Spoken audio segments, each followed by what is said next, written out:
इंसान बिल्कुल हम जैसा चाहेंगे हमारे जैसा तो होगा नहीं, तो फिर भी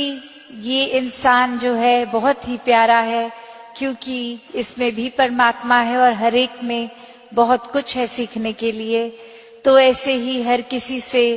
शिक्षाएं तो मिलती रहेंगी। वो अब नजरिया हमारा कि किस तरह वो पॉजिटिविटी छांटे। जिस तरह एक अगर हम कभी खाना खा रहे होते हैं तो कभी एक आउटडोर बैठे हैं और अगर कोई मक्खी या कीड़ा खाने में आ जाता है तो हम एक सिर्फ वो गिराई उतनी तोड़ के उसको साइड कर देते हैं, बाकी एक साफ खाने को साफ खाने की तरह ही खाते हैं। उसी तरह एक पॉजिटिविटी और नेगेटिविटी हर जगह एक साथ जब मिलेगी तो हम किसके ग्राहक हैं? क्या हम गंदगी के ग्राहक हैं या ये साफ सुथरा निराकार ये पॉजिटिविटी जो है इसके ग्राहक हैं? तो ये चुनाव हम सबका कि कैसे हम अपना नजरिया अपना फोकस क्या बना के रखें कि अगर किसी की बुराई दिख भी रही है तो पहले अपने अंदर झांकेंगे कि क्या उसकी बुराई उछालनी जरूरी है या अपने अंदर जो अनगिनत बुराइयां हैं उनका सुधार करना ज्यादा जरूरी है। एक परमात्मा इस निराकार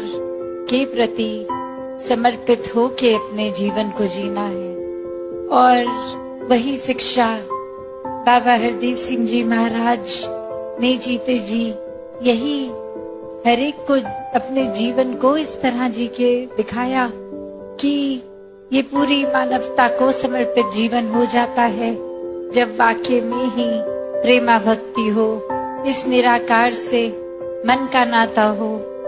और उसी तरह हर एक ने अपना जीवन जीना है। तो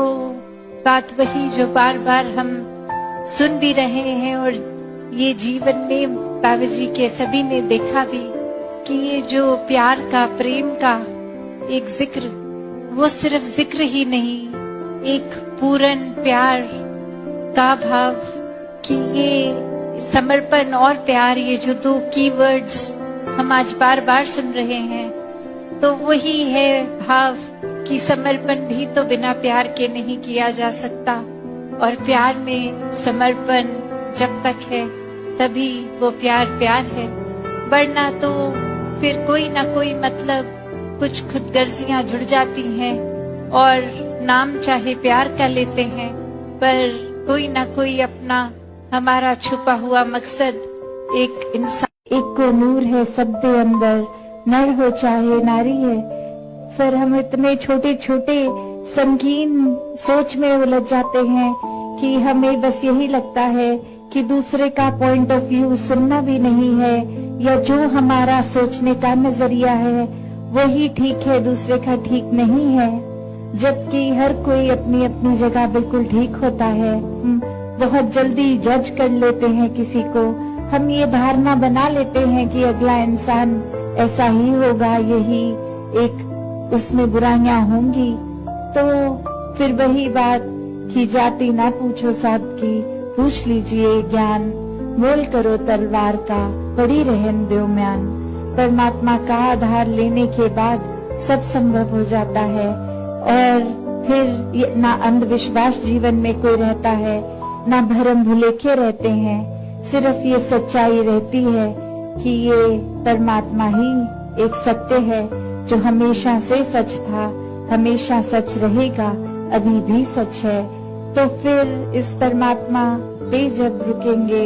इस पे मन टिकाएंगे तो और भरम भुलेखे कुछ टिक नहीं पाएंगे। इंसान इस परमात्मा के रूबरू हो गया, इसको जान लिया, हर समय में इसके एहसास में है, तो वाकई ही ये फिर इंसान की श्रेणी वो भक्त कहलाती है।